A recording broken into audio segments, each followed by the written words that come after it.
Assalamualaikum warahmatullahi wabarakatuh. Nama saya Abdul Hanan dari Fakultas Tarbiyah Prodi Tadris Biologi. Saya akan menerangkan tentang lipid. Lipid adalah senyawa yang berisi karbon dan hidrogen yang tidak larut dalam air, tetapi larut dalam pelarut organik. Untuk susunan struktur lipid terdiri atas dua sel, yaitu atas kepala dan ekor. Untuk kepalanya ini bersifat hidrofilik, yaitu suka dekat dengan air.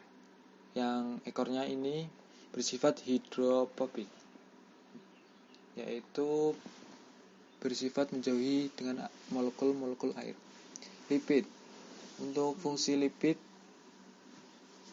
salah satunya adalah menjadi cadangan energi dalam bentuk sel lemak sebagai hormon dan vitamin. Hormon mengatur komunikasi antar sel, sedangkan vitamin membantu regulasi proses biologis. Lipid dapat berguna sebagai penyerap dan pembawa vitamin A, D, E, dan K. Pembentukan sel dan sumber asam lemak esensial. Lipid sebagai sumber steroid yang sifatnya meningkatkan fungsi biologis yang penting dari makanan.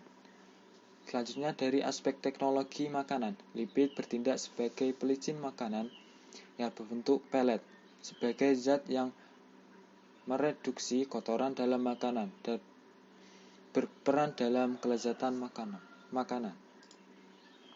Untuk klasifikasi lipid dibagi menjadi 4, yaitu menurut Bloor berdasarkan asalnya, berdasarkan ikatannya, dan berdasarkan kelasnya. Menurut Bloor dibagi menjadi 2, yaitu lipid sederhana dan lipid majemuk. Berdasarkan asalnya terdiri dari 2, yaitu dari nabati dan hewani. Berdasarkan ikatannya, yaitu minyak dan lemak, ikatan minyak dan lemak. Berdasarkan kelasnya, lipid fungsi primer gliserida, fosfogliserida, sphingolipid, dan steroid. Menurut Bloor, dalam konsep sederhana, lemak netral adalah ester antar asam lemak dengan gliserol. Fungsi dasar dari lemak netral adalah sebagai simpanan energi berupa lemak atau minyak, terdiri atas monogliserida, digliserida, dan trigliserida. Di sini dapat kita lihat susunan dari trigliserida yang terdiri dari gliserol dan 3 fatty acid atau 3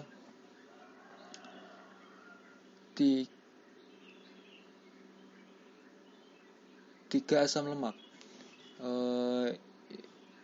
Dari asam lemak tersebut dapat kita lihat gambar di bawah ini yang berwarna kuning terdiri dari yang putih ini adalah rantai hidrokarbon, sedangkan yang atas ini adalah gugus karboksil yang terdiri dari COOH. Yang kompleks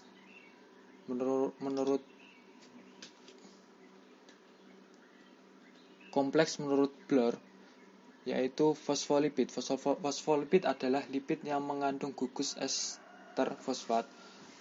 Fosfolipid merupakan komponen lipid terbesar kedua setelah trigliserida, lemak, dan minyak pada tumbuhan hewan. Fosfolipid berbentuk lemak padat yang berwarna kuning dan sifatnya larut dalam pelarut lemak. Yang selanjutnya adalah glikolipid. Glikolipid ialah molekul-molekul lipid yang mengandung karbohidrat, biasanya pula sederhana seperti galaktosa atau glukosa. Yang ketiga adalah asam lemak. Asam lemak adalah bagian dari molekul lemak. Ini dapat berfungsi sebagai zat penyusun lemak tubuh atau dapat juga digunakan tubuh untuk menghasilkan energi. Yang keempat adalah kolesterol. Kolesterol adalah jenis lemak yang paling dikenal oleh masyarakat. Kolesterol merupakan komponen utama pada struktur selaput sel dan merupakan komponen utama sel otak dan saraf. Berdasarkan asalnya, lipid dibagi menjadi dua, yaitu lemak hewani dan lemak nabati. Lemak hewani berasal dari hewan, mengandung lemak jenuh dan kolesterol, seperti daging, susu, dan telur. Sedangkan lemak nabati berasal dari tumbuhan, mengandung lemak tak jenuh dan tidak mengandung kolesterol. Untuk lemak nabati contohnya adalah seperti kedelai, jagung, dan lain-lain. Selanjutnya berdasarkan ikatannya, lemak dan minyak keduanya merupakan trigliserida. Lemak umumnya diperoleh dari hewan, berwujud padat pada suhu ruang tersusun dari asam lemak jenuh. Asam lemak jenuh mempunyai rantai zigzag yang dapat cocok satu sama lain sehingga gaya tarik van der Waals tinggi, sehingga biasanya berwujud padat. Di kanan dapat dilihat struktur dan sifat asam lemak. Asam lemak dibedakan menjadi dua, yaitu asam lemak jenuh dan asam lemak tak jenuh.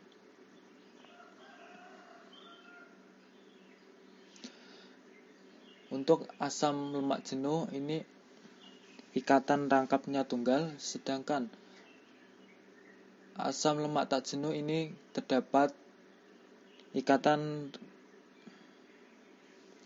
ganda. Di sini dapat kita lihat bahwasanya yang untuk asam lemak jenuh ini atom karbon ini memiliki ikatan dengan semua atom karbon berikatan dengan atom hidrogen. Sedangkan asam lemak tak jenuh, salah satu atom karbonnya tidak berikatan dengan atom hidrogen. Itulah yang mendasari perbedaan antara asam lemak jenuh dan asam lemak tidak jenuh. Berdasarkan kelasnya, gliserida netral. Gliserida netral adalah ester antara asam lemak dengan gliserol. Fungsi dasar dari gliserida netral adalah sebagai simpanan energi berupa lemak atau minyak. Setiap gliserol mungkin berikatan dengan 1, 2, atau 3 asam lemak yang tidak harus sama. Jika gliserol berikatan dengan 1 asam lemak disebut monogliserida. Jika berikatan dengan 2 asam lemak disebut gliserida. Dan jika berikatan dengan 3 asam lemak dinamakan trigliserida. Trigliserida merupakan cadangan energi penting dari sumber lipid. Di sini dapat kita lihat ini adalah salah satu contoh gambar dari trigliserida karena memiliki 3 asam lemak.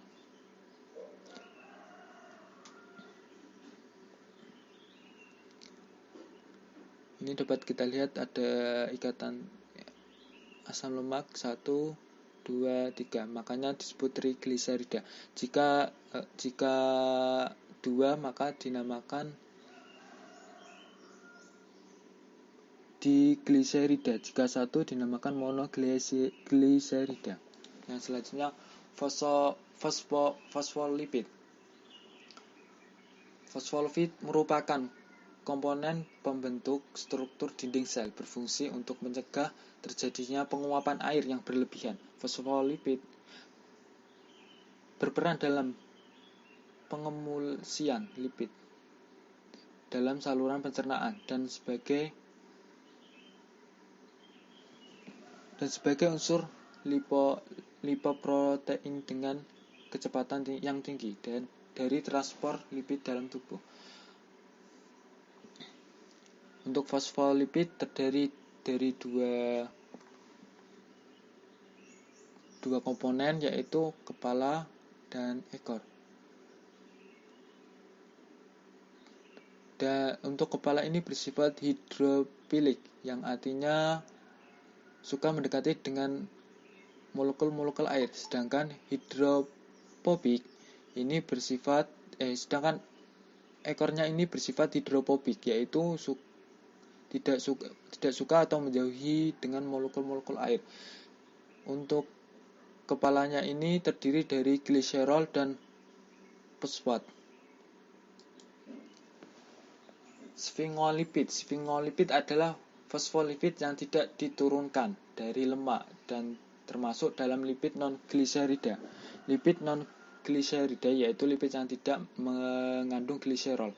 Jadi asam lemak bergabung dengan molekul-molekul non-gliserol.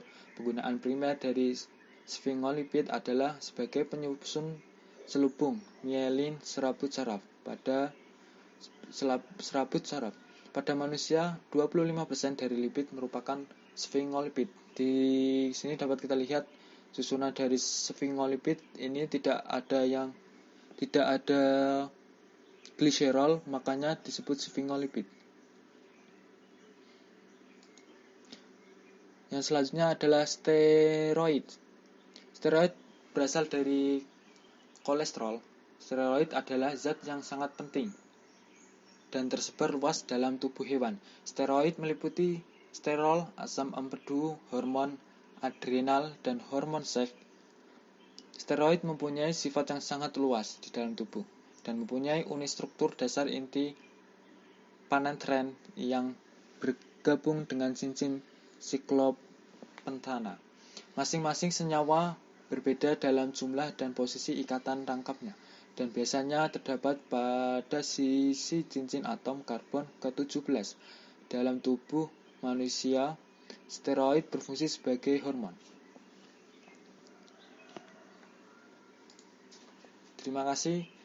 Sekian penjelasan dari saya. Apabila ada pertanyaan atau apabila ada masukan, silakan bisa bertanya. Wassalamualaikum warahmatullahi wabarakatuh.